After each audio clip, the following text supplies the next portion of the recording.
Mesdames et messieurs, bonjour. Précédemment, nous avons souligné l'étendue de la ville de Saguenay. De plus, 4 de ces 7 municipalités fusionnées ont des vocations soit forestières, agricoles ou de villégiature, ou un mélange de celles-ci. On est donc loin d'un bâti continu comme critère de réussite d'une fusion. Toutes les conditions sont donc réunies pour favoriser l'étalement urbain, alors que la ministre RL, responsable de cette fusion forcée en 2001, visait l'arrêt de l'étalement urbain. Les images que je vais vous présenter sont révélatrices à ce sujet. La ville de Saguenay, d'un pourtour irrégulier, s'étend d'est en ouest sur 60 km et du nord au sud sur 25 km. Les zones le moindrement urbaines, illustrées par des cercles rouges, sont comme perdues dans l'immensité des zones agricoles, forestières et de villégiature. En fait, comment se fait-il qu'on ait intégré des municipalités rurales alors que dans un rapport publié en 2001, on mentionnait que les municipalités rurales ne se gèrent pas de la même façon que les villes? Le gouvernement est plus exigeant pour les villes de plus de 100 000 habitants.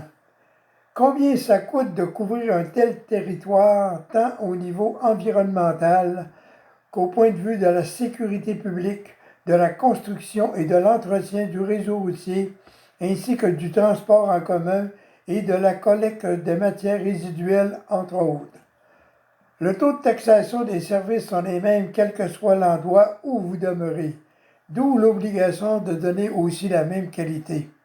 Sur cette deuxième image, vous voyez le territoire de 4 villes à la même échelle, soit Saguenay, Trois-Rivières, Laval et Sherbrooke.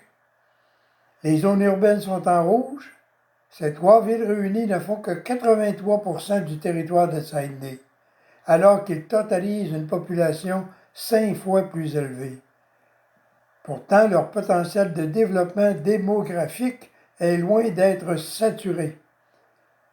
Nous pourrions prendre d'autres exemples. Le résultat serait le même. L'équation est très simple. Une ville dépense moins si son territoire est limité et elle est aussi plus efficace. De plus, avec un territoire de cette ampleur, la tentation est trop forte, et c'est ce qui se passe, d'utiliser inconsidérément tout le territoire. Dans la prochaine vidéo, nous aborderons le portrait économique. À la prochaine et merci.